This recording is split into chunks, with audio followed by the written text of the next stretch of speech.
Good afternoon, ladies and gentlemen, dear colleagues.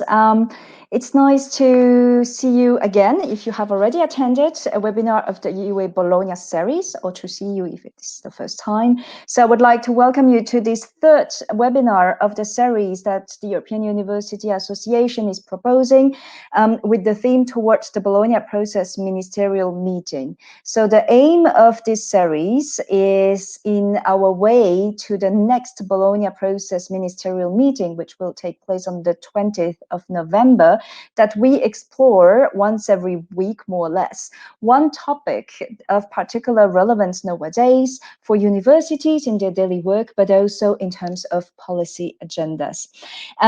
So today's webinar, and we already had two in the past, today's webinar will discuss digitally enhanced learning and teaching in the European higher education area. As you are certainly aware, digital learning has been on the agenda of the European higher education area for a number of years already now, and several past Bologna communiques have already underlined the importance of transforming, of its potential to transform how higher education is delivered and how people can learn at different stages of their lives. Higher education institutions have also witnessed this growing trend, and of course, in the middle of all this, COVID-19 crisis has happened, and we all know how this has really changed and sometimes radically changed the way we would embrace digital learning at our institutions. All right, so before I introduce my speakers, I would like to go with you, dear participant, through a few technical features just to make our lives, let's say, more comfortable during this webinar. So concretely, you have three ways of interacting with us during this webinar. First, you have the chat box. Oh, yes, I forgot to say that all this is in the right, in your right side. I don't know if I'm indicating right or left here, but on the right side of my screen, at least, there is a big tab where there are three functions. One is chat, the second one is Q&A, and the third one is called pools. So the chat box is for the greetings, for if you have any technical issue you would like to explain, and so that my colleagues from the back end can also try to help, or if you would like just to make some remarks or some comments. I'm not sure I need to explain this because I see that there are already so many comments in the chat box. I guess you all have guessed how it works. But if you have questions for speakers specifically, please don't use the chat box, use the Q&A box. This is the second tab on the right side. And for these, it's a moderated box. So you can type in your questions, and I have a colleague, Alison, who's moderating this and publishing your question. So if your question that you typed into the Q&A does not automatically appear, this is normal. It will appear, and you can also like the questions of other people, so that we can also take that into account. And from here, we will pick up also the questions from the Q&A box to feed the discussion with the speakers. The third option for interacting with us is the pools tab. That is the third one on the right. And for the pools, we will have two live pool questions to be conducted with you in the course of this webinar, where you will be invited to answer, of course. And then under the pools tab, what you will see is a sub-tab that is called closed. So once we close the live pool, you will be able to see the results of the pool under closed tab. All right? I guess I will need to go through all this once again at some point, but you have the whole picture right now. This webinar is being recorded, and it will be featured on the YouTube channel of EUA after it takes place, of course. All right, having gone through all the technicalities, I'm happy to introduce you to my speakers here for this webinar on digitally enhanced learning and teaching. I first have Michael Gebel, the Director for Higher Education Policy at EUA, whom I guess many of you, if not all of you, know already. And I also have the pleasure to welcome here Sharon Flynn. And Sharon is the project manager of the Enhancing Digital Teaching and Learning project from the Irish Universities Association from Ireland. And I guess you will have the opportunity to tell us more about this in the course of the webinar. I was supposed to have a third speaker, but I see that he's not on camera yet, so I hope he will join us a bit later. The third speaker we were expected to have is Peter Greisler, who's the head of Directorate for Universities at the German Federal Ministry of Education and Research. All right. Oh, I forgot to introduce myself. So my name is Thérèse Zang. I'm also from EUA, and I will be moderating this webinar. All right, so we will, I think without further waiting, we will start. How it will go is that we will have a series of little presentations, let's say, but it will be mostly a discussion, a conversation between the speakers, and we will also ask you, of course, at any time to provide us with your questions and also your comments if you would like to. All right, I'll pass the floor to Michael, I think, to kickstart with the presentation part of this webinar. Thank you. Thanks, Therese, and good afternoon, everybody. It's really a pleasure to see so many of you, and I realize that I actually know not all of you, but quite many, so it's good to see so many members and so many friends around, and also to see that we reach well beyond Europe. There are colleagues there joining from Lebanon and from Japan, and probably also from some other places around the world. What we do in this webinar, this is focusing on the Bologna process and the development that are taking place recently there. And I think that's important here for our context, because when you talk about digitally enhanced learning and teaching, you would not immediately turn towards the Bologna process. And I think that's an important point, that until recently, it has actually not been an issue that has been discussed in the Bologna process. But as you can see, from 2015 on, that's changed. So I copied you here in excerpts from the 2015 Yerevan communique, and also from the 2018 Paris communique. And I can assure you, it's not only by the numbers of words that have been spent on digital learning that confirms that the interest and the work of the Bologna process on these issues is intensifying. For the past 2 years, we had a working group not on digital learning and teaching, but on learning and teaching. And this has also discussed its digital aspects then. But I get back to that later on. What we try to do here in this webinar is to base our discussion also on facts, on the actual situation that we are facing throughout the European higher education area. And to that purpose, the EUA, under the DIGI-HE project and with a consortium of partners, we have conducted a survey in the beginning of this year. From March to June, we sent out questionnaires to institutional leadership around Europe. We received more than 300 responses, all types of institutions, very diverse. And we also got them from the entire European higher education area, so 48 countries.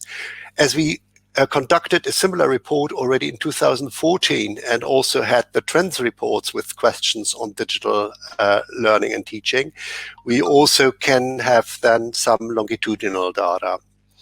The report will be launched in November, December this year, but we are in the position here to share already some of the data with you.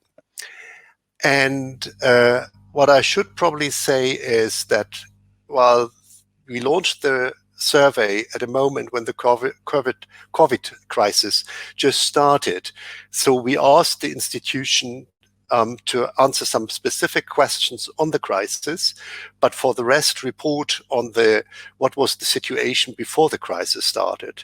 So what you see here is the mood of delivery at European higher education institutions at the eve of the COVID crisis. And it's probably no big surprise. We knew that blended learning, it was very popular with higher education institutions. In average, you can see 75% of institutions have it. This is not so much more than we had already in 2014. But I think what has changed is that more than half of them said it's actually widely used throughout the institution. So that's a considerable increase. And as you can see, there are also some countries where it is where basically all institutions use blended learning. Another question was about online degree courses. Again, the percentage has not dramatically increased from what we had in 2014. So one may conclude that online degree courses is really not the core business of at least conventional universities across Europe. Some universities have some courses. This is probably how I would summarize that. But as you can see, with considerable regional differences. So whereas in the Western Balkan, it's just 25% of institutions who have them. In Northern Europe, it's more than 60%. I think where you can really see the change that has taken place is when you look how this is actually done. So what are the structures and strategies in place for digitally enhanced learning and teaching? And 70% of institutions say that it is a strategic priority for the entire institution, so which is interesting to see. But then when we compare, for example, on how many institutions had strategies in 2014 and how many have now in 2020, you can see that there's more than a 20% points decrease from 63 to 88%. And it's not only that more institutions have strategies now, they are usually strategies for learning and teaching, which also take into consideration the digital aspects. It's also that these strategies are really institutional strategies. In 2014, we still had a larger number of institutions which had strategies at faculty level, and this has actually decreased. And what we can also see that there is a trend towards having more centralized, I would say, and shared structures throughout the institutions. Like I quote here that 80% have a central unit for supporting learning and teaching, and that there are generally more centralized and shared responsibility for digital learning throughout the institution. Does that matter? Well, we think it does, because when we cross-reference responses with these aspects, we find out that institutions where you have a strategy in place and where you have institutional structures for support, they are more confident in stating that, for example, digital learning had a transformative impact throughout the institution. So they usually are a bit higher in some of the results. Well, I said this was the situation before COVID, and I don't have to tell you how it changed then through COVID. I mean, our survey just confirms what you may have seen in your environment. 90% moved within weeks to online, blended, and more recently also hybrid learning. And it was a real stress test, as we all know, but also we got a strong indication that this was seen as a scope for improvement. So many universities saw that as an opportunity for the rollout on mainstreaming of digital enhanced learning. We got comments like, we have done in 5 months is what we didn't receive in 5 years before. But it also showed some of the insufficiencies and gaps that the institutions have. So to give you one interesting example, before the crisis, 90% said already that they would offer open online library access to students. But now with the crisis, 65% said that they have learned that they have to enhance their library facilities because they were simply not sufficient. And in this regards, 3/4, 75% basically say that they have concrete plans on how to enhance the digital capacity at the institution. Reasons for this are also the social situation of students and staff that became more visible in the crisis, that not everybody had access for technology, that you lost so many students. And also some institutions have already indicated that they will revise their curricula, not only because of the crisis and of the ongoing need to provide blended or online education, but also in the view of enhancing the quality and the impact of learning and teaching. And basically, a large number confirms also that that more student and staff involvement is really crucial. I will get back to that in a little bit. I think the question that we have here, how much of this is actually just a short-term reflects? I mean, how long-term and enduring will these changes will be? And also, as we have seen now in the autumn, the pressure to go back to campus, to go back to face-to-face. And something that we may not yet have fully grasped is further enhancement will also need more resources, more money. And where will that come from, given that we might also face a bit of a economic and financial crisis in the future? I think I stop here. This is now the moment where you will get a poll question that should come up. And while you can answer the question, I will ask Sharon and Peter, who has arrived in the meanwhile, for a reflection on what I just have shared. Peter, Sharon, any views on that? Thank you, Michael. I think you need to leave a few more minutes for people to answer. The poll is still open. Okay. You tell me when I should say something. Yes, okay. Sure. Thank you. I think we need to leave a few minutes for the audience to try to answer the live poll. So the question is, in what way, is that the question? Yes. In what ways has digitalization improved? No, this is not the question. Sorry, I'm in the wrong tab. How would you describe the demand for digital learning in your institution currently and as a result of the pandemic? You can choose all the options you want to. Right now, I see that the trend seems to be higher demand for blended learning, and it's closely followed by increased demand for fully online courses. There are a few other options. There are lower numbers of international students incoming, also increased demand for MOOCs, short courses, other forms of online learning, and also the last option is increase in demand for face-to-face classes because there is a digital overload and this is just too much of digital. And of course, you're welcome to type your other answers in the box. Ariana, can you close the poll? I think we have left some time. So if all of you want to see the result, please go under polls and then closed, and you will see the results.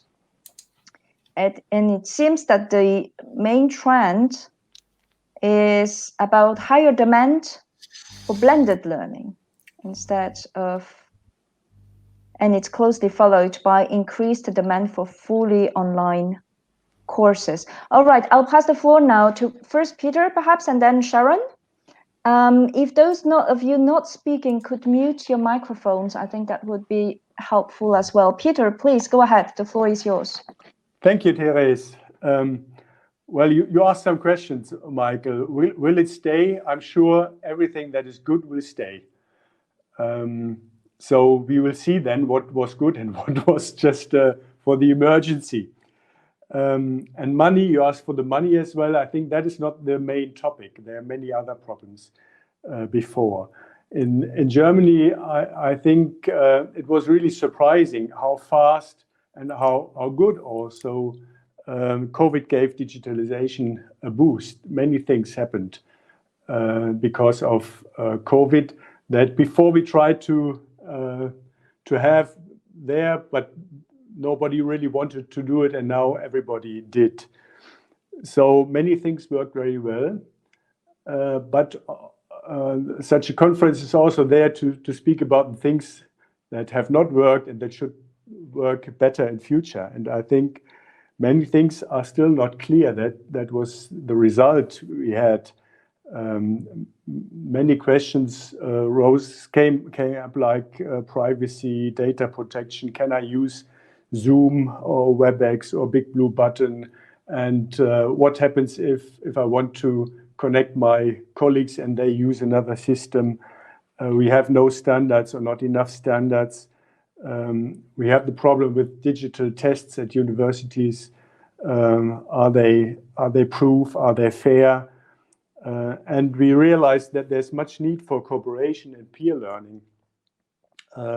Now there's a infrastructure is there in the most places, but it's also a question of the price.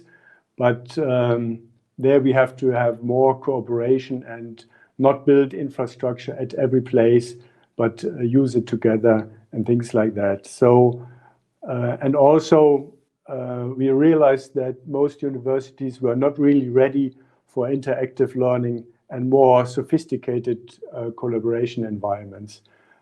So a lot of things are to be done, but my impression is that now the universities really try to improve all the things, and I'm very optimistic that many good ideas come up and will stay.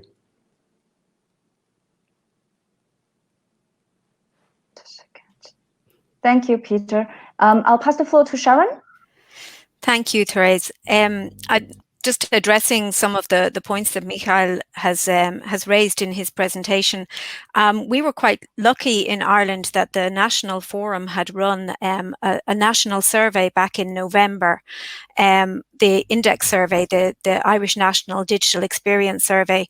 So we've got some quite good data on the state of digital learning in Ireland back in November before we experienced the pivot. And it's really interesting to look at that because actually, you know, the blended had certainly become the norm in Ireland, I would say. There'd been a huge increase in digital and technology infrastructure. We had the integration of record systems with the VLE, and the index survey showed that 70% of staff back in November relied on the VLE for teaching.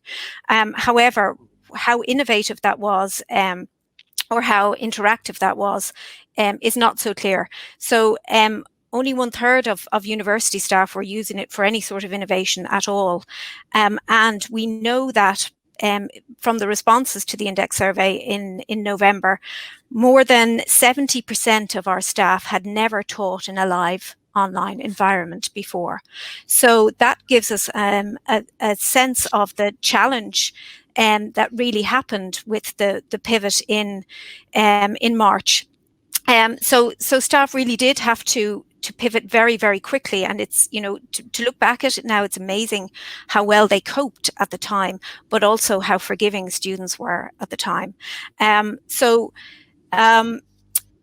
But one thing was that the support was in place, as you mentioned, Michael. The digital skills training was there. We had our centres for teaching and learning, which for the most part included digital. So those centres were in existence and there was a lot of expertise, but they certainly came under a huge amount of pressure and were not prepared, obviously, for the pivot. One of the challenges, I would say, for teaching staff was not so much a lack of resources to support them in their move to online learning, but rather an avalanche of resources and trying to figure out what was useful for them in a particular situation or not. It was, you know, almost too much. In terms of my own project, the Enhancing Digital Capacity in Teaching and Learning, it was an existing project. Some people think that we only came into existence because of COVID-19, but actually we'd been in existence. We already had people in place across the 7 universities of the Irish Universities Association, and there was already a high level of collaboration, and that put us in a really good place to be able to move quickly to refocus what we were doing, and our focus became that rather than creating more resources to help staff, but rather curating the existing resources and selecting the best from across the 7 universities, nationally and internationally, to try and support staff. But I do agree that there is a huge challenge in terms of how can we ensure if this is all over, that we don't move backwards, because I think there are a lot of people who still think that, you know, things will return to normal, whatever normal might be. So the challenge becomes, you know, how can we copper fasten the lessons that we have learned, and move forward and not forget the advantages because yes, certainly I agree with Peter that, you know, some of the good things will remain in place, but I suspect that many people may have had a bad experience with digital learning. And we have to remember as well that our students have not signed up for online courses. They've signed up for an on-campus experience, and they are looking for that human element in teaching and learning. So it's not that we are moving towards, you know, full online distance education, but rather how we can support that blend and increase the use of digital in our teaching and learning. Thank you. Well, thanks so much. And on some of the points, we will come back in a little bit. One point that I wanted to, or points that I wanted to bring in here is also what digital learning and teaching actually does. I mean, the digital provision actually does. One of the findings of the report is that there is a much stronger emphasis now on widening access and lifelong learning. And I think that is really a big change compared to 2014, probably also because at that time in 2014, institutions were still experimenting with it and were not yet so clear what it would do. So we know anecdotally that in some places, at some institutions, digital learning and teaching was introduced, but not necessarily introduced to the Department on Lifelong Learning. So what we can see now is, as you can see, about 50% say that they use it or that it had helped to transform the access, widening access to higher education. And another 50% says that they would use MOOCs to reach out to new learner groups. So all this was there in 2014, but not so pronounced, and neither was the clear goal of addressing, of targeting mature and adult students, which is probably also due to the ongoing labor market changes that we see, aging, the demographic changes, where institutions feel much more pressure to respond to this learner group. But I think, and that is a really nice result here, that 80% basically say widening access through digitalization is a strategic development priority. And I think this reflects both targeting people from disadvantaged backgrounds, make sure that they have access to higher education, but also ensure that they don't face hurdles and obstacles, among others, through digital, as we have seen it during the COVID crisis, to participate. This is also, this is also, I mean, one of the examples on how that is done is, and I think that's a development which is also currently very much emphasized at policy level, in particular by the European Union, is the growing importance, where's my presentation? Growing importance of online courses, of short online courses. So courses which don't give you a degree like a bachelor or master's, but a certificate, micro-credentials or badges. And as you can see here, it's about every second institution which offers online courses. And so this makes it the most frequent online offer, so more than MOOCs or degree courses online. It's interesting to see that there are a lot of institutions which offer just a few courses, so under 10. It's actually half of the institutions. But then you have about 20% of institutions which have more than 30 courses, so which obviously develop this into a kind of strategy. And what a large number of institutions tell us, that there's growing demand for this kind of courses. And they do not see that necessarily as pure online courses, but also as blended, and to a certain extent, as you can see, also for conventional. And it targets lifelong learners. And yet another development is the reflection on how much digitally enhanced learning matters for internationalization. And we asked institutions how they looked back on the past 5 years. And this is the changes that they experienced. So 64% say it has actually transformed the collaboration with other higher educations and institutional levels. It has had a major impact on outreach and learning provision for international students. And also MOOCs have remained, I would say, and a means to increase international visibility and the reputation of the institution. Interestingly, if it comes to virtual mobility, then this is currently only offered by 1/4. So this was the situation over the past years. But it's interesting to see then what institutions say how the future will look like. And there you can see it's more than 80% or close to 80%, which say there will be more outreach and learning provision via digital for international students. There will be more collaboration with other institutions at international level. And we will also see much more replacement by physical mobility with virtual mobility and online meetings. Not to be misunderstood, it's really not to replace physical mobility, I think, but it's mainly to complement this. Nobody believes that that physical mobility should be given up, but to cultivate virtual mobility as an additional and complementary possibility. Again, I turn to Peter and Sharon. Any comments, reflections on these, on the lifelong learning, social inclusion, and internationalization? If I may, Sharon, or you want to start? Okay. I agree with you, Michael. It is right that we don't talk about virtual mobility alone, but virtual mobility is good. We can use it much more intensively. We can have international classrooms, and we can also integrate students that cannot be mobile physically. That has always been a problem. And so there are lots of opportunities. And also, if you think about sustainability and the carbon dioxide use, I think it is right that we think about it and that we really make it possible, even in times after COVID. But at the same time, I agree totally with you that it is important to have physical mobility as well. And we work hard to make it possible. We have also in these times, it's very difficult. We have talked with our foreign office, and I think many of you do it in your governments as well, and try to get the visa for students from outside. So we want our universities to be international and also to have physical mobility even in these times, because we want people to make friends with each other, to really interconnect, to experience being a stranger, being a foreigner in the other country. You don't do that when you just use a video conference.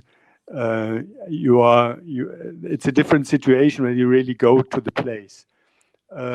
So if we want people to learn intercultural competences, and therefore we need also physical mobility. But we will try at the same time to have more and more virtual mobility, and use all the programs we have to test that and to promote it. I think also the European Universities Network can be a good place where we can try out how these things work and can daily work. I mean, in a way that all students, not only the 20 or 30% that are mobile, but all students can have this international interconnection. So I think it is a good thing for internationalization, and we should really promote digitalization. It's not. It's two sides of one medal, in my view. Thank you. Thank you, Peter. Thanks, Peter. Sharon, would you like to add a few words? And then I'll pick up some questions from the Q&A as well. Sharon? Great. Yeah, I am just on the widening access and lifelong learning aspect of this section. I think in Ireland, certainly the short courses and the non-standard, I suppose, offerings has tended to be in pockets within universities, so it's not spread across an institution. But I do see that changing, and I think that the demographic of our student is certainly changing, and we are looking at trying to promote more opportunities and more flexible opportunities for students to learn.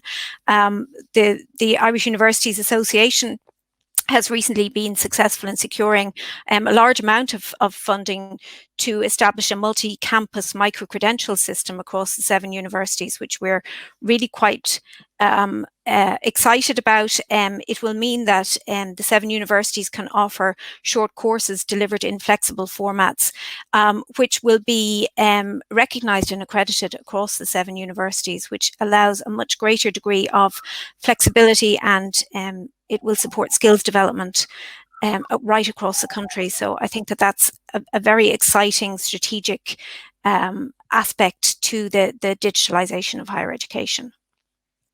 Thank you, Sharon. I have several questions, and some of them are actually rather comments on a specific aspect that is related to what you just said, which is also how to have an offer that might be skilled for different types of audiences. For example, I have a question here saying, are there particular profiles of cohorts of students that are more keen on digital learning? How to deal with that?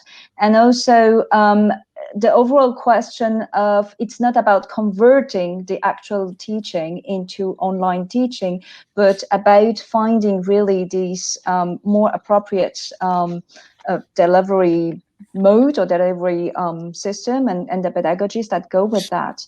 Would any of you, any of the three of you, would like to comment on this? I think this is also part of the overall discussion on lifelong learning and widening access. You actually have different audiences when we say lifelong learning. Who would like to start? Michael, yes. I can make the start as I have the mic on. No, I think that's absolutely right, and that was probably also one of the misunderstanding, to think that the trend would go towards more and more online learning and online teaching. And we saw now also during the crisis, while this might be technically possible and feasible, it might not be socially desirable. And I mean, online and distance learning is not new. We have had that for ages. I think the history of online learning starts probably in the 1870s or so. But I mean, we can clearly see it's a certain target group, a certain group which is attracted by online learning, those who do not need or cannot be on a campus physically, whereas we all know that the physical experience, social experience of being on campus is enormously important. And I think if the crisis did something, it made us more aware of this informal learning that you have normally on campus, and also on things like you are able to reach out to your peers immediately, and get advice and support from them. How do you generate that online, for example?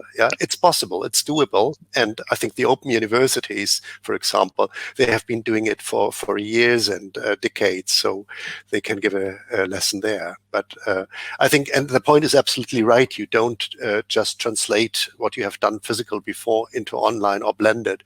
That really needs a complete rethinking, and we are probably just starting sizing the opportunities that are there, and are still coping very much with the challenges. Whenever you try to plan something online, you tend still to think in the features that a physical environment would give you. So it's a change of mind. All right. Thank you, Michael. Sharon, you would like to comment on this? Yeah, I think it's something that has become very obvious over the last number of months. So thank you, Michael, for bringing that up. As I said, our students, for the most part, didn't sign up for online learning, and the students who are interested in that distance experience are the ones who will go to the open universities and register there. But for the most part, our students are looking for that campus-based experience.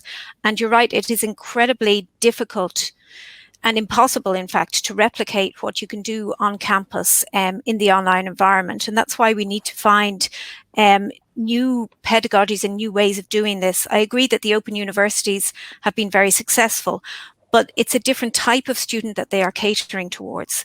And that has been a real challenge. And I think that's probably behind the drive over the summer to try and bring students back on campus. It's to allow them that experience, that social experience, which is so important and external to the classroom. So I think that is really a very difficult problem. But one thing that I have found is that arising out of the project team members, one thing that we have been discussing is that our movement needs to be driven by pedagogical concerns and not by the tools and technologies. So rather than allowing the technology to drive us, we need to think about what we're trying to achieve through our teaching and learning, and through supporting our students to be able to have that social aspect. And I think that is probably the way that we need to look at to be able to move forward in this. Thank you, Sharon. This is a very important point indeed. Peter, you would like to comment on this as well, and then we'll need to move forward. Yes, I will make it very short because I can only agree. There is, of course, this enthusiasm now that online teaching works, but many modes of teaching are far from perfect, of course, and much can be improved. And finally, online teaching cannot replace physical presence and meeting in real life. University is not only transferring knowledge, it's also culture and intercultural encounter, and therefore we need the physical presence at universities. Thank you, Peter. I think we'll need to move on a little bit. So please go ahead, Michael. And I know that many of you have entered questions in the Q&A box. We'll do our best to address some of them at least before the end of this webinar. Thank you, Michael. Yeah, let's talk a bit about impact. And as Sharon already addressed the perceptions of students and staff. Already in 2014, we asked institutions about what impact they expect from digital learning and teaching. And we basically asked them the same questions again, but in 2014, they were already convinced that it has many good impacts. So we just asked them to choose the top 3. And I think these are the top 3 now that turned out of it. So what it says very clearly, wide agreement that it helps the revision of teaching methods and innovate pedagogies. And that goes beyond digital learning. So it does not only help online and blended learning, it's good for learning and teaching in general. It also makes what we have addressed already, learning and teaching more flexible, so serves a wider range of learners. And then the last point, it also generates some data and information that you can feed again into the process of transforming and revising conventional concepts of learning and teaching. So I think these are the 3 top points that turned out. And then we also asked what does that mean for students and for staff? And these are the answers from institutional leadership. And as you can see, 80% says very clearly it brings clear benefits to the student experience. But they are less sure than when it comes to the question on whether staff and students actually have a positive attitude towards that. Now, what Sharon and Peter said already, it's actually amazing that these numbers are still so high, given that we conducted the survey from March to June. Yeah, you could have expected that this would have been much more negative, but it's actually quite positive. Just a question to you: do you want to comment on that? And also, we have another poll question. No, now. Yes, Michael, we have another poll question. Are you done for that slide? Yep. Yep. Okay, so I think then we have our second live poll questions first to the audience. Well, this is basically to have your view on what Michael has just said, more or less, or connected with what Michael has just said. In what ways has digitalization improved the student learning experience? So you can select any option you would like to. Opportunity for all students to be more engaged during class. It's actually easier for them to get engaged in a digital environment compared to the physical one. We also have the option easier to take in more information and understand concepts. This improved student-teacher interaction. Better interaction between students. Student finds that digital assessments are of better quality. Easier to access timetables, grades, transcripts, etc., or any other you would like to comment in the Q&A box. I guess it can also be, actually, it has not improved the student learning experience at all. So please pick your choice. And I think we can close the poll, Ariana. So I would like to remind that if you want to see the results, you have to click on the Polls tab and then Closed, and there you can see the results of the poll. So let me have a look together with you. Apparently, the most, several of you have answered easier to take in more information and understand concepts for the student learning experience. 22% of respondents. This is closely followed by opportunity for all students to be more engaged during class. So it's actually easier to engage in an online environment compared to a physical one. And also to some extent, it has improved student-teacher interaction. Oh, sorry, it didn't show me the whole picture. The most publicized option is actually that it is easier to access timetables, grades, transcripts, etc. So the technical side of being a tool has been fulfilled in a way. So Sharon, Peter, would you like to comment on this? And this time I'll perhaps start with Sharon. Thank you. The other speakers could mute themselves because there is a little echo. Thank you. Yes, please go ahead, Sharon. I'm just going to come back to the Irish National Digital Experience Survey again, and remember this was from November in 2019, and at the time the majority of students said that when digital technology is used in a course, they understand things better, they enjoy learning more, they're more independent in their own learning, and they can fit learning into their life more easily. And 48% of students would like more digital technology to be used within their teaching. What exactly that looks like essentially comes down to better Wi-Fi and more consistent use of the virtual learning environment. So they're not too demanding in what they want. In terms of staff, 68% of staff said that they would like to use more digital technology in teaching than they did at the time. Now, remember, that's November 2019. So they've all got their wish come true because they're all using more digital technology now.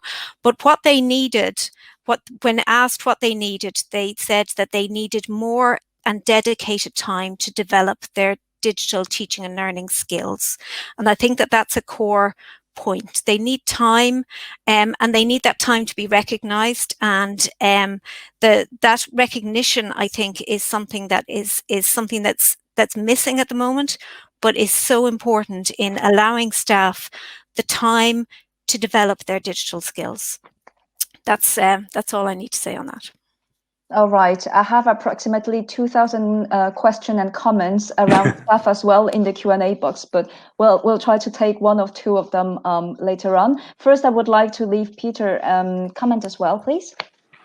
Thank you. By the way, I hope you can hear me better than I can hear you. We can hear you. At least I can hear you. Go ahead, okay, Peter.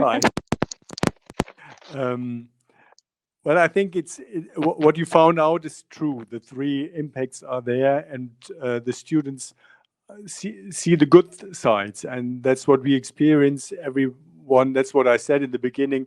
Everybody is enthusiastic about that it worked and that we could have university courses during COVID-19. But at the same time, there are some things, and that is in line what Sharon also said.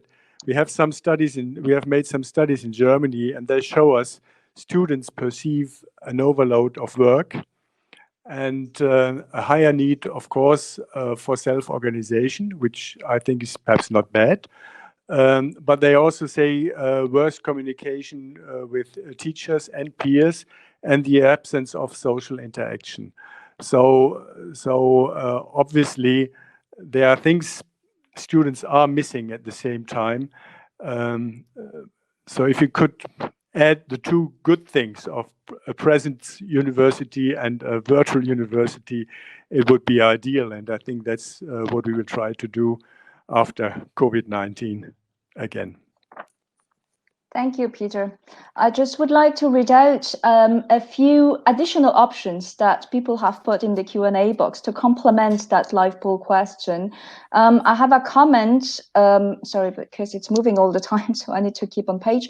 I have a comment from Martin Pritchell who says, other option is that it has improved the student learning experience also because self-assessments and self-regulation of students, so the agility to do that yourself, have greatly improved, which is quite true. And then I also have Joanne Pages commenting, but it's also a question saying, surely what has changed is not much the online learning offer, but the way in which people and students interact online, how ready they are to engage online. Should the emphasis not be more on how learners and learning can be interactive? So it's also about, actually, it's also about a competence more than about, in addition of being about the curriculum design and the modes of delivery, etc., etc. All right, I think we can move on a little bit, Michael, because we still have a few slides ahead of us. Please go ahead. Just to comment, I mean, that's exactly the point that Peter had already made before, that the interactive part is not yet fully there. And you could see that also in the poll, that there were relatively low percentages for inter-student engagement. Good. Yeah, let's look a bit on what that would mean for the future, actually. So where are the barriers and what are the enablers at the moment? And I can do that very quickly. If you look at the enabler side, and that is, I think, a really interesting result. 74% said not that they need a big pot of money or that they need new institutional policies or whatsoever. They just said it's about proactive participation of staff and students. And this is followed by professional development and training, followed by strategy, and money matters then, major investments in equipment and infrastructure. And this is actually, when we look on the barrier side, this is almost mirrored there. So these are the top ones: lack of staff resources, lack of external funding opportunities, difficulty to devise a concerted approach for the entire institution, and lack of staff motivation. So you can see it's very similar. It's actually mainly, apart from the funding aspect, it's about issues that are within the institutions that can be addressed within the institution. And I think that's very interesting to see. And it's not in first instance about digital technology. I just wanted to say here that this is how it looks across the European higher education area. But when you go to certain regions or countries, the situation can be very different. And I picked out here the example of external QA. I could also take that of funding, which in some countries was the main, or one of the main points, main barriers for development. So you can see external QA is only seen as an obstacle at 11% of the countries, of the institutions. But if you come to Spain, it's 31%, and in Albania, 60%, just to say it can be very different in different regions and countries. Oops. And also probably how to go beyond that now and how to enhance digital education. Again, we only quote the top 3 here. It's peer exchange within the institution. It's national and international training opportunities. Sharon mentioned already the National Irish Forum, which provided training and exchange opportunities. And it's also the collection of and analysis of institutional data. So which I read as an indicator that it's not enough that you teach, you also have to analyze basically how is our learning and teaching going, assess that and feed that into the enhancement process. And actually I found that interesting because it's not so specific, I would say, for digital education. It's actually for learning and teaching in general. And I just wanted to point here to some of the findings that we had under an earlier project, the EFFECT project, where we developed the European principles for learning and teaching, and quote here the principle number 1: learning and teaching is a collaborative and collegial process involving collaboration across the university and the wider community, which we see very much mirrored and confirmed through these findings. So it's not in first instance an issue about technology or so. It's really, as Sharon had also said before, it's the social make it socially appropriate. Don't do it because it's technically possible, but do something that we really socially want and can do and is in line with our values and that works for the learning participants. And to do that, you have to involve them proactively. I think that's the main lesson that we got out of these responses. But again, I'm happy to listen what Peter and Sharon may want to comment on this. Thank you, Michael. Peter, you would like to start? Yes, thank you. I want to stress your point, Michael, about the collaboration. I think that is one of the most important points. The lack of staff resources is also there because we double or multiply the work. We should try to scale up things, cooperate, and share resources. I think this is very important. So I think one of the main things we have learned is you have to collaborate. The second is we need better standards for interoperability of learning systems. So you don't have to develop it at each place and can develop it together. And of course, then it's important that the training of teachers. It is one of the things that obviously have not been done before because virtual mobility and virtual teaching is quite new for most of them. So we have to have much more training for the teachers. And only as the last point, I would say, comes then the topic of infrastructure and money. Of course, if you want to have a change, you need some money to change the things. But I think really it is not the most important thing in the end, because you can save a lot of money and staff if you cooperate better than we do today. Thank you, Peter. I will also let Sharon answer, but I think what you just said also cross-cuts some of the questions that are in the Q&A box and have been there forever. So I'll just read them out. Question about what does it mean for professionalizing staff, teachers, researchers, but actually also students, in order to support them in not only in the transition, but to address digital in a more skilled way, let's say, how to prepare and how are faculty, so staff and student prepared now for online learning, how satisfied? And also, I think Manuel was saying, I find many colleagues trying to replicate the campus experience in the online environment, true indeed. Changing this view is critical to my opinion. So related also to the question of people, basically, any suggestion of best practices to achieve this? Okay, I'll let Sharon answer now and perhaps provide some input into that. Why, thank you, Therese. Big questions. And I think it's interesting, first of all, because I've seen the results of this DIGI-HE survey in the Irish context, and the results for Ireland mirror almost exactly the overall results here. But on the topic of the professional development, I think that the difference maybe between the professional development of staff and the training of staff is quite key here. And the main thing, I think, is that reflection, that professional development requires people to reflect on their experience, to learn from it and to move forward.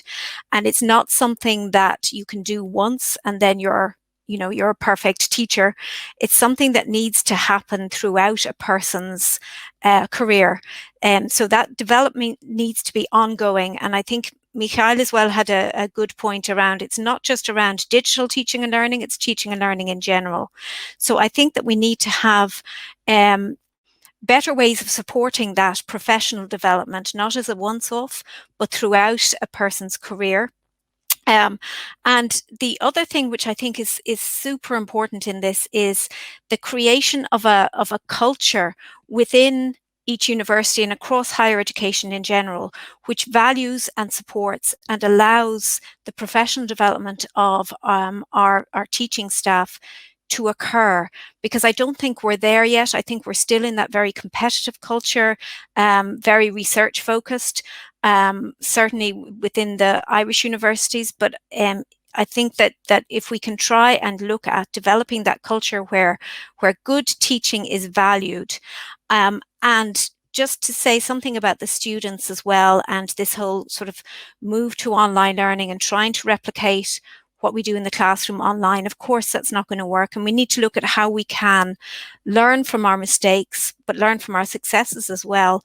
And you know, I think if we could all just start with a culture of care for our students, that would go an awful long way. If we could just think about what our students' experience is, rather than thinking about, you know, what's the best way to transmit information. I think that, you know, we'd be nearly 60% of the way there, and then have the support ready to help us to reflect and to develop. Thank you, Sharon. I think we are already exceeding time planned for this webinar, but we can continue a little bit, and we hope that some of you, mostly the speakers, are also able to stay still a bit with us. Michael, do you want to go ahead with your slides? I believe after that you will have conclusive points as well. Getting to the point, to the end, actually. So, I mean, just from an institutional perspective, what we would conclude that there's growing and widespread acceptance of digital learning. So this is a major change from what we saw 10 years ago. And there's much more hands-on experience. But there's also a lot of pressure for further development. We have seen that in the COVID-19 crisis, but it actually goes far beyond the crisis. And we have seen that the resources that we have in place and the strategies that we have ongoing are probably not sufficient. So it needs to build. That's the conclusion from an institutional point. You really need to build institutional capacity. And I think that's important also with regards to what Peter and Sharon just said. It's not about the money. It's not only about, I think, also training. Sharon mentioned there are already so many resources available in some places, so much offer. It's more the question, for example, how can you build that into a career path? How do you get that actually into an institutional culture? How do you build leadership and structures and have the necessary external support to that? And yeah, it's not in first instance about digital. It's about resilient institutions here. So I think that's important. And I think that's also probably the explanation why the 70% of Irish staff, and I think Ireland was not an exception, managed to teach online, despite the fact that they hadn't done that before. So to come then to the final point here is, what are the lessons for that and the conclusions for what we should do at European level? I mean, Sharon and Peter gave us already some ideas of what's going on in Ireland and Germany. You have seen the European Commission came out last month with 3 big communications on the European education and research area, the Digital Education Action Plan, all emphasize digital developments, what we should do. And also, I mentioned already the Bologna process, and I spelled out some of the commitments that were made in the 2018 communique, enhance lifelong learning, foster digital skills, remove regulatory obstacles, and the call on the BFUG, the Bologna follow-up group, to take these things forward. So the question is, I think here, and it's a question for the participants and also for my 2 co-speakers here, what can European policy measures do to that? For the participants, you can write your suggestions into the chat, and you can actually like or vote for each other's suggestions. You can't do that? No, that's the Q&A box. I thought you could do that. Yes. Yeah. Yes, so yeah, just so type your comments in the chat. No, type your comment in the chat. That's fine. We will monitor that. Good. Okay. Good. Yes. Well, you might be reflecting on this. Perhaps I'll pass the floor also to your 2 co-speakers. And actually what you just mentioned also connects fine with some of the questions that again have been there forever, so I apologize for the delay in addressing them. So Florian Rampelt is asking, for example, what should be European priorities for digitalization in higher education? This is another way to ask your question, Michael, but just from a more also perhaps from a less policy oriented point of view, you are asking how basically the Bologna process, for example, could take this forward as well, right? And then we have another question a bit further down, also on how the digital education action plan from the European Commission could contribute to this. So Sharon and Peter, would you like to comment? You want to start, Sharon? Otherwise, I can. Go ahead, Peter. Okay. I'll take Sharon after. Okay, I think European policy must not be an excuse for universities and member states and any institutions not to do things. So in my view, European policy should concentrate on the things that cannot be done nationally. And that is mainly really interconnect the systems. We must make sure that the standards that are developed in one country also work in the other country, or we have to develop standards for Europe as a whole, or even international standards. The vision of the Rome communique, so the Bologna communique of 2020, or part of the vision will be to be interconnected. And I think this is an aim for European policy to enhance the interoperability of our digital systems, and of course of the people. So the vision is broader than only about digitalization. But I think this is an important point that I would like to stress here. Thank you, Peter. Sharon? Yeah, it's a difficult question. I feel that there is a lot of expertise and a lot of really good work that has already happened. So I think for me, I think that aspect of collaboration, knowledge exchange and sharing is something that really needs to be supported rather than, reinventing or bringing in new standards. I think that aspect of collaboration and knowledge exchange is vitally important. But I'd also like to just say that I think we really, really need to listen to our students. I think we need to raise the student voice in this aspect of digital teaching and learning, and listen to our students, because they've got a lot to say and they have a lot of really important things to say.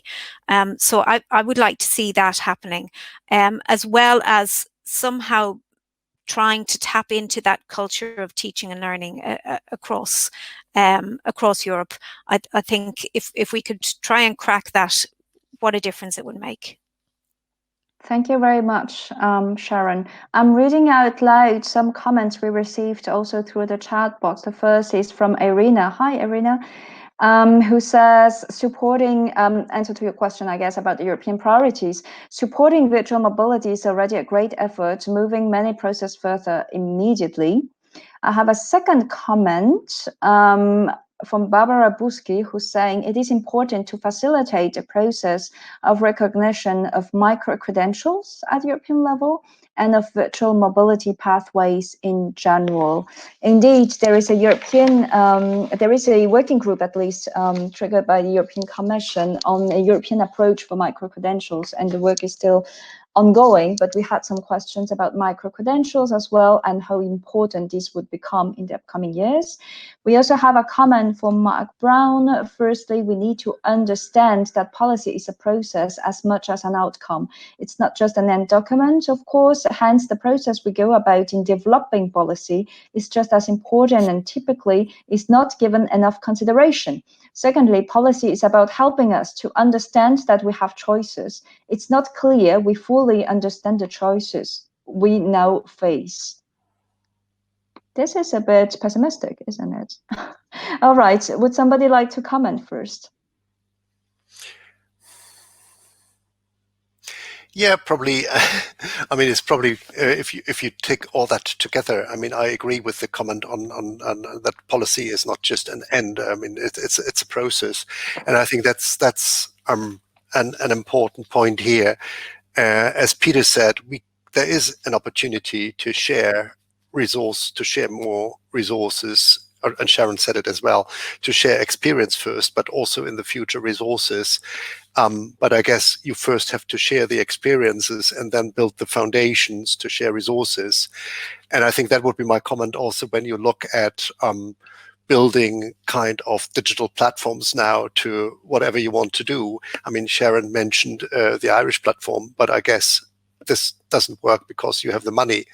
And it works because you have brought the institutions behind it, and they're ready to do that.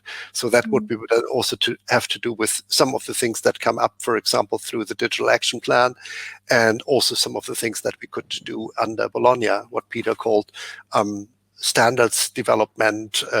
I think that would only work if we have the buy-in from the institutions and don't give them the feeling this is something that is developed at a European level and now brought down to them. So I think that would be my comment to it.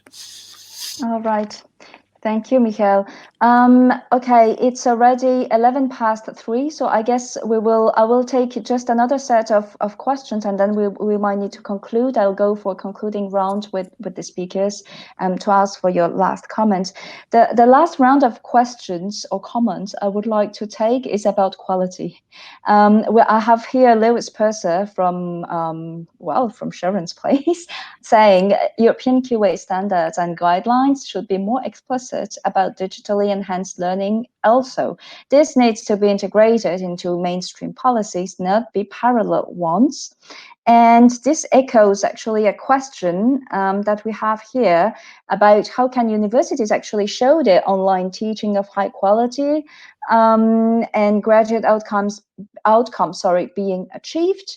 And also there was another question on this, but along the same lines of saying how can we better demonstrate basically quality, knowing that, okay, here is the question, knowing that since the physical education has been made digital, it does not necessarily have the same quality, the person asks. Can you give some perspective? Who would like to start?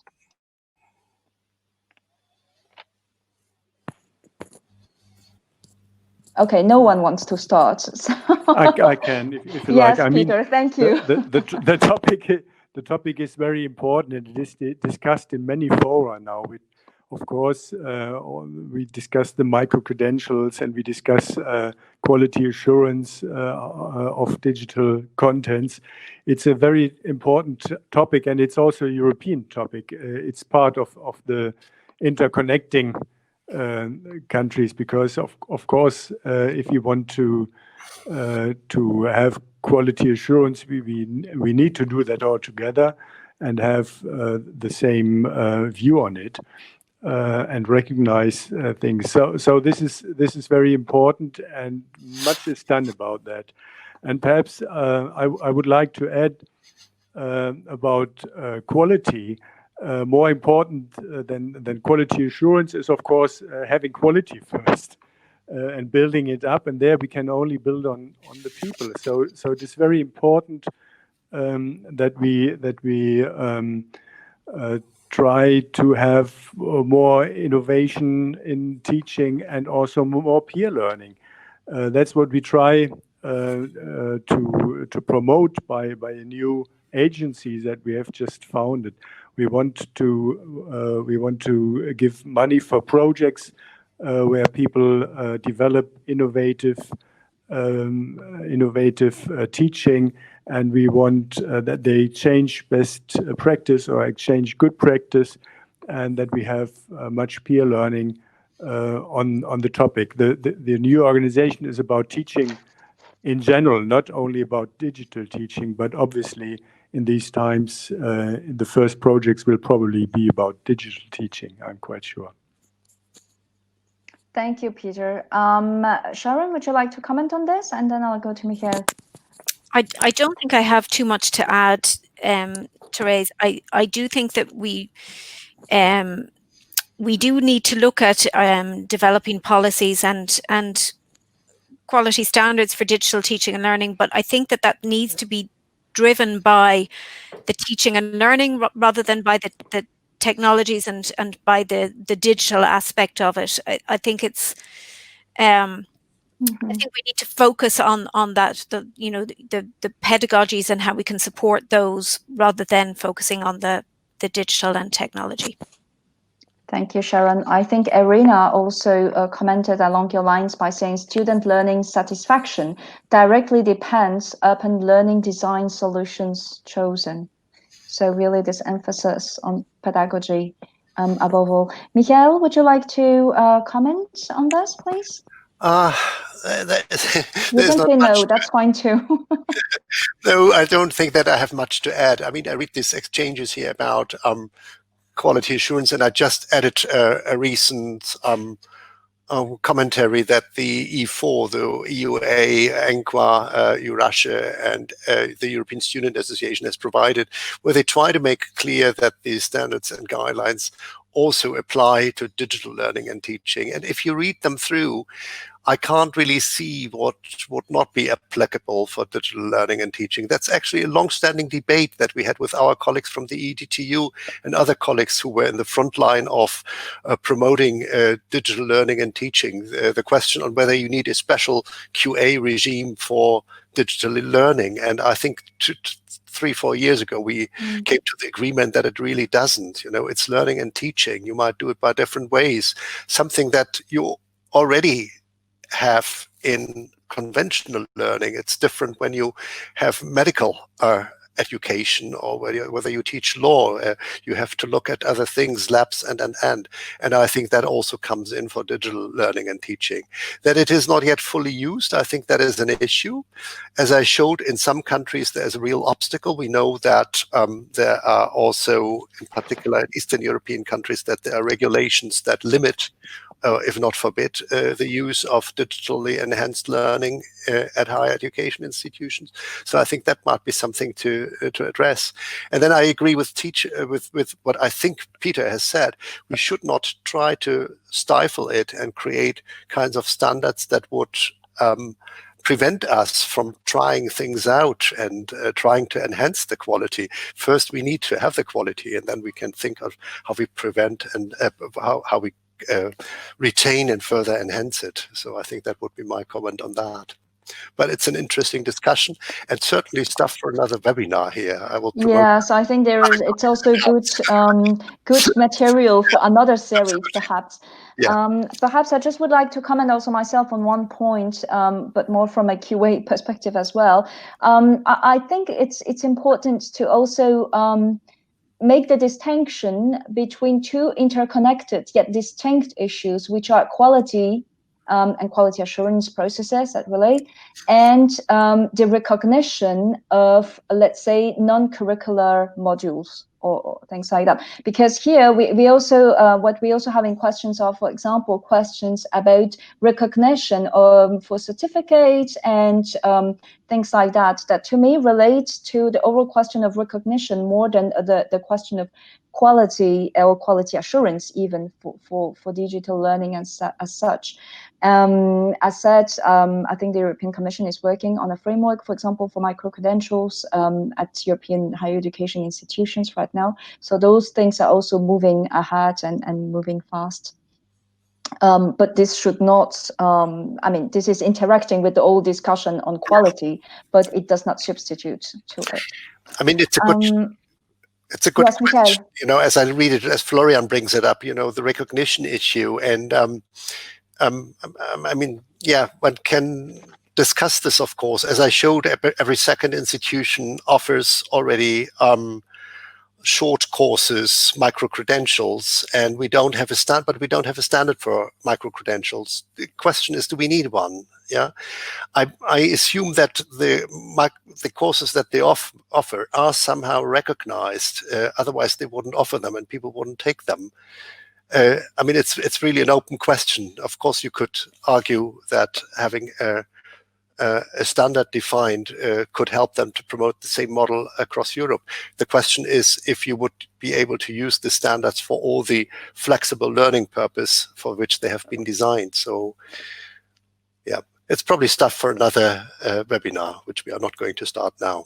Yes, no, I think we'd rather end the webinar, actually. I will just now ask Peter and Sharon if they would have some conclusive words for our participants.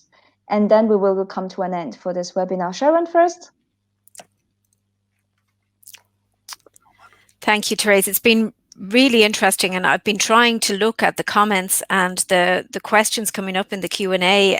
It's just incredible, the amount of viewpoints and the wealth in there, and I'm sorry I haven't got to all of the questions at this point. I think that in terms of the standards and the support, then certainly we want to make sure, I keep coming back to this notion of the collaboration and the learning from each other, and the exchange of experience. And I think that that is the way forward. And also just to listen to our students. If I could repeat that one again, please listen to our students. Oh, that was a really good conclusive words, I think. Thank you, Sharon. Peter, would you like to say a few words for concluding as well? Yes, thank you. If I may, I would conclude, of course, first, we have seen many interesting comments in the chat, and I'm sure many of you in the chat could also be presenters here today. So really worth reading all this. And I would conclude that there are 4 points, or 4 main points for me, in my view. The first is collaboration is very important. The second is we need more peer learning. The third is we need standards for interoperability, including quality assurance, of course. And the fourth is infrastructure and money. If you want to change things, of course, you need some seed money. So it is also important, but not only. Thank you very much. Thank you very much, Peter. Well, with these good words, I think we will need to bring this interesting webinar to an end. Yes, so indeed, as you said, Peter, probably many of you who are in the individual room could also have been speakers. And actually, we do have some questions where people were asking the questions and answering themselves at the same time. So we really had a rich exchange, I feel. I hope it's the same for you who have attended. I would like to thank our speakers, so Sharon, Michael, and Peter, for your contributions. And I also would like to thank all of you who have participated and have been so active, and also fed us with a lot of not only questions, but just reflections and your comments. I would like to draw your attention on the next webinar of the series. This is, what is it? Yes, this is next week. Yes, it's another Tuesday. It's always on Tuesdays for this series. It's next Tuesday at 2, and the next webinar will be on, oh, surprise, flexible learning micro-credentials as a way to enhance learning and teaching in the EHEA. So I won't be your host for that next one, but I think my colleague Elena should thank us for having paved her way. So I hope with the discussions we had right now, you are so interested in joining also that next webinar. And the webinar right after will be an introduction to the European Quality Assurance Framework, which is also quite timely given the last topic we just addressed. So with all of this, I would like to thank all of you for your contribution again. I would like to send a big thank you also to Ariana, to Chiara, and also to Alison, my colleagues who were also not only moderating, but also fixing technical issues from the back end. The recording of this webinar will be available on the EUA YouTube channel. All right, thank you, and have a nice afternoon and a great day, and hopefully see you next time. Bye. Bye to all the speakers as well. Bye-bye.